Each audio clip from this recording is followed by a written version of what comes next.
The next type of the eicosanoids that I'm going to explain is leukotrienes.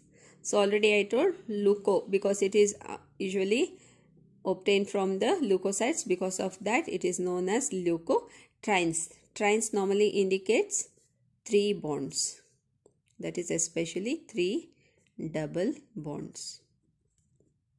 Okay, so this leukotrienes, again it is obtained from the same pathway, that is arachidonic acid pathway, but here the enzyme that is responsible for the production of this leukotrienes is lipooxygenase. So, since I have explained in the earlier video, so I am not again writing the cycle here. So it is obtained from arachidonic acid via the lipooxygenase pathway. Okay, and I told they are usually given the number, like it is named based on the alphabetical order A, B, C, D, F, and given the subscript. Okay, like 1, 2, 3, 4. Okay, so this is the classification of leukotrienes. If you take LTA, okay, so normally this is the first one. So the subscript is 4, and this usually is responsible for the production of remaining types of leukotrienes like LTB4, LTC4, LTD4, like this. Okay, this will be the subscript. Okay, so there are various actions of these leukotrienes. So the action is normally mediated by specific receptors. Okay, coming to the actions. The first action is on cardiovascular system and blood. The main action is on cardiovascular system and blood. Okay, so normally here LTC4 and LTD4, LTC4 and LTD4, when it is injected by IV route, okay, it causes increase in blood pressure followed by prolonged decrease in blood pressure. Increased blood pressure followed by prolonged decrease in blood pressure. Okay, so but here this decrease in the blood pressure is not due to vasodilation because it is not responsible for causing relaxation of blood vessels. Okay, but it is mainly due to coronary vasodilation. Okay, sorry, this is coronary vasoconstriction, which is mainly either due to decrease in the cardiac output and also decrease in the circulating volume. Because normally, you know, when the volume decreases, automatically there will be decrease in blood pressure. Okay, so normally when we say decreased blood pressure, it is mainly due to the vasodilation, but here it is mainly due to the coronary constriction, decreased coronary constriction. So when the coronary vessels is not constricted, it decreases cardiac output and also it tend to decrease the circulating volume. Okay, so normally on the other hand, it is also known to increase the capillary permeability. It increases capillary permeability. Okay, and this increase in capillary permeability is more than that of histamine.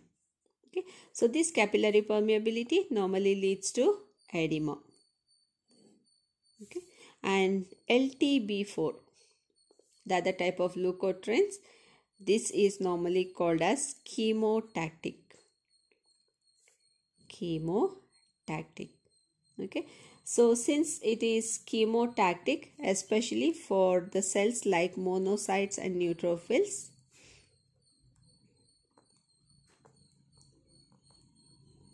chemotactic for neutrophils as well as monocytes. Okay, so what it does is whenever there is damage, so at that particular site you can see this monocytes and neutrophils. Okay, and this will be responsible for causing inflammation at that particular site.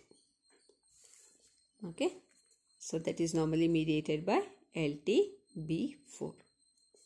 The second action of these leukotrienes is on smooth muscles.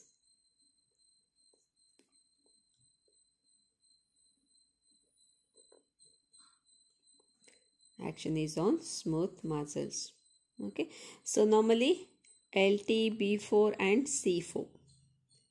LTB4 and C4, they usually cause contraction of the smooth muscles.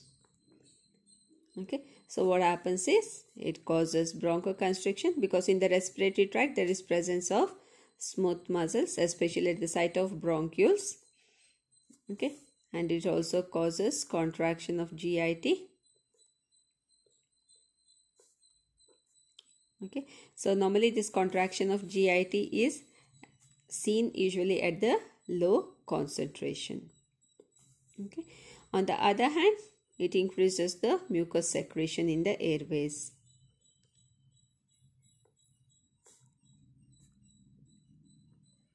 Increased mucus secretion in the airways. Okay, so this is action on smooth muscles. Third one is action on efferent nerves. Efferent nerves. Okay. So similar to that of prostaglandin, here also leukotrienes shows the action on the efferent nerves. So especially LTB4. LTB4 normally sensitize the nerves which is responsible for carrying the pain impulse.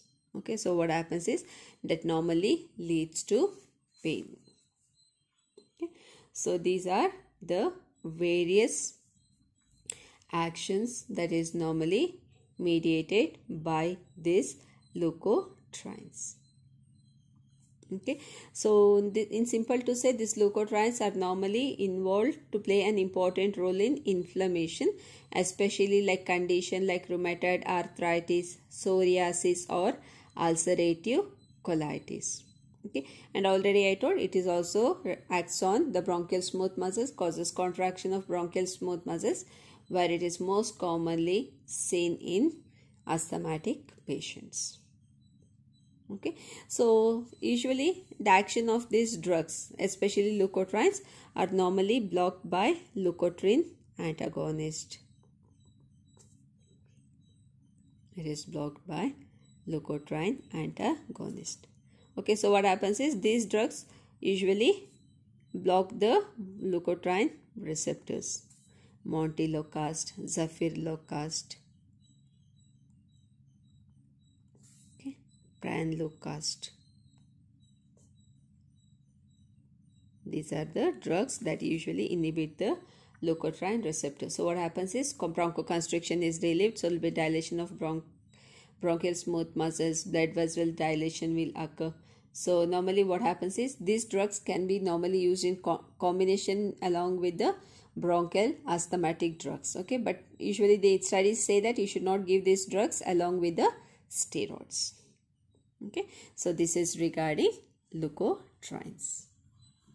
And the last one is platelet activating factor. So I'll be discussing in the next video.